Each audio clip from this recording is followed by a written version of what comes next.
Welcome, in this video I will show you how to enable wall jump assist in Call of Duty Black Ops 7.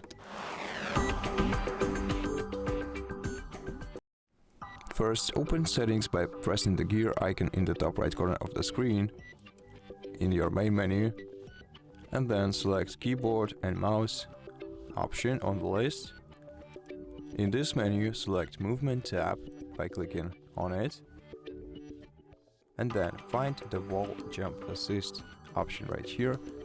To enable it, drop the list down and then select either on to turn it on, or select forward only if you only want to activate the wall jump assist when you're facing the wall, and sideways or only if you want to activate the wall jump assist when the wall is on your sides.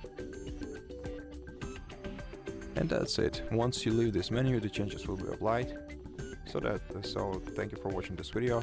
If you liked it, consider subscribing to our channel, leave us a like and a comment below, and I'll see you in the next one.